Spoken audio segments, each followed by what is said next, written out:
as Patrick and Maddie said, the exit counseling process is an educational one.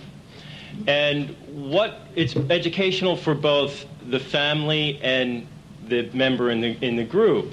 We're trying to reach that individual. We're trying to stimulate the intellect, which in some cases has been shut down for many, many years. So what we're hoping to do is to, in a non-confrontive way, build first rapport, and then based on that, show them through parallels what kind of situations may look exactly like what they're involved in. The process of exit counseling starts first with preparation. That means the exit counselor meets with the family and tries to develop a method, a strategy for meeting the individual responsibly and in a way that's very respectful. You have to understand that respect for my colleagues and myself is one of the most important aspects of exit counseling. You see, when people are in a cult, often they've hurt their families.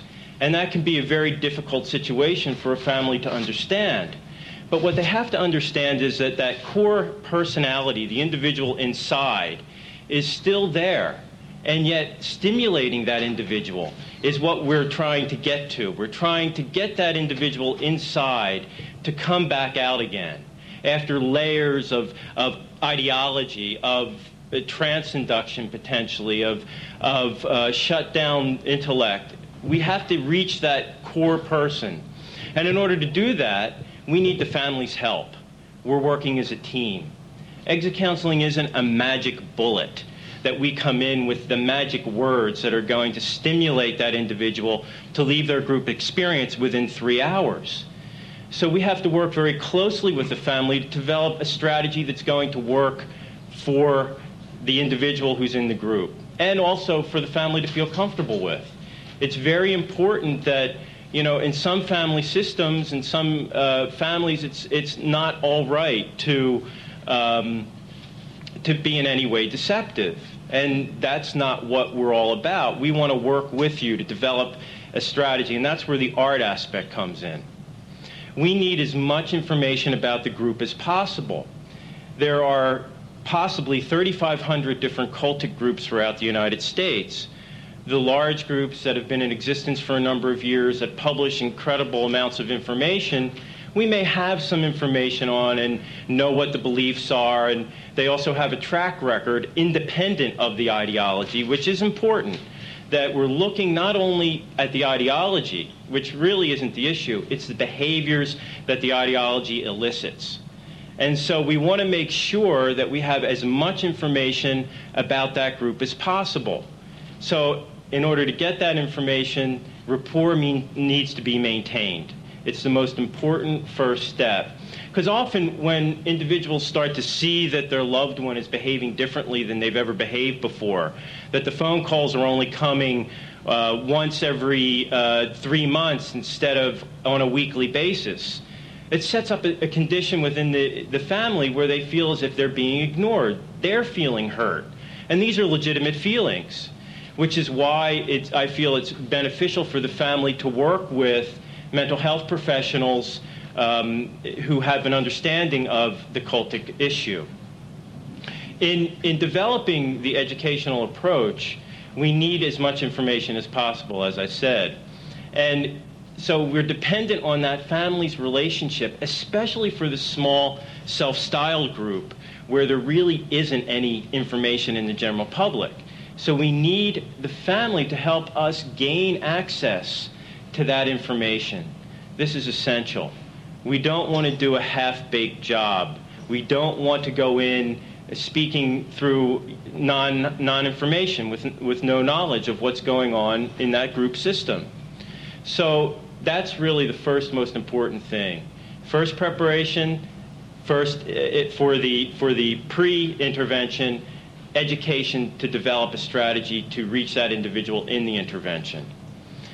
Usually an intervention begins with some kind of discussion.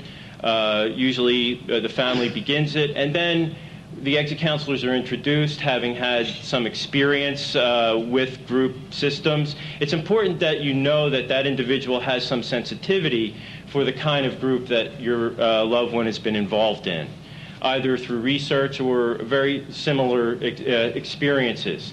When you're dealing with Eastern groups, it's good to find someone who's been involved in an Eastern group. When you're dealing with a Christian-based group, it's good to find someone who's had that experience, who knows their Bible verses, who knows exactly what the strategy of the group indoctrination is, having been there, having felt it. And this is what we mean by peers, finding individuals who are peers in the way that they've had the experience. It's very difficult for an outsider to relate to what's going on inside a cult member's head. And that's where the exit counselor comes in.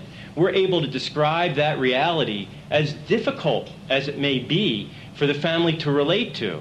You know your person as one kind of individual. You've related to them through their life as your son or daughter or husband or wife.